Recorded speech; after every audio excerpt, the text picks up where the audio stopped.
In the last video, I showed you when you actually need an ERP. But here is the problem. Even when businesses reach that stage and invest in an ERP, a lot of them still fail. Though, most people think ERP failure means the system is bad, maybe the software is limited, or maybe the vendor even didn't deliver. Well, this in some cases may be valid reasons, but they are really the problem. Hi, I'm Eweto Ibrahim, an ERP consultant. In this video, we'll be looking at the major reasons for rampant ERP implementation failures. Reason number 1, lack of clear requirements. We will figure it out later is one of the most expensive statements in ERP. Many businesses start implementation with a vague idea of what they want. They know they have problems, but they haven't clearly defined how their sales process should work, how approvals should flow, how inventory should move, how accounting should be structured. So what happens? The ERP project becomes a moving target. Today, the process is one thing. Tomorrow, it changes. Next week, someone else suggests a different approach. Now, the implementer is chasing a system that keeps changing. This leads to scope creep, endless revisions, delays, and rising costs. Then, over-customization. This is one of the most common and most dangerous mistakes. Instead of asking how should we improve our process, many businesses ask how do we make this ERP behave exactly like our current system. So they start customizing everything. Every small exception becomes a feature. Every habit becomes a requirement. And very quickly, the system becomes complex, fragile, and difficult to maintain. Now, instead of them using either the structure that came with the ERP or a simplified version of their workflow, as suggested by the implementer in most cases, they sometimes try to rebuild their old chaos inside a new system, and the cost is not just money. It shows up as bugs that are hard to trace, features that conflict with each other, upgrades that break existing logic. The more you customize blindly, the more you move away from stability. ERP is supposed to simplify operations. Over customization does the opposite. The third, wrong expectation. Some businesses walk into ERP thinking this will fix everything.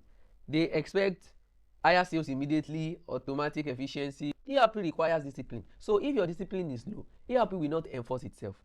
What ERP actually does is organize your operation, structure your data, make performance visible. But for this to happen, you still have to enforce processes. Without that, the system becomes an expensive system that nobody uses properly. Next, insufficient training and support. A powerful system with untrained users is a liability. Many companies underestimate this part completely. They assume once the system is installed, people will figure it out. They won't, sincerely. They rarely figure it out before things fall apart. ERP systems are structured. They require understanding. Without proper training, users make mistakes. Data is entered incorrectly. Workflows are bypassed. Reports will become unreliable. Decisions will become flawed.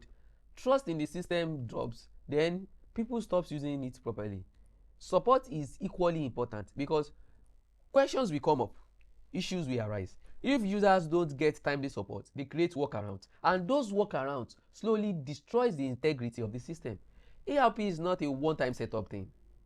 It requires continuous learning and support. Then the last reason we will be highlighting in this video is poor adoption and change management. This is where most implementations quietly fail. Not at go live, but after. Because ERP is not just a system change, it is a behavior change. People are used to their own methods, their shortcuts, their informal communication. ERP introduces structure, accountability, visibility, and not everyone is comfortable with that. So what happens? Resistance, sometimes obvious, sometimes subtle. People delay entering data, they keep using old tools, they find ways around the system. And if management does not enforce adoption, the ERP slowly becomes irrelevant.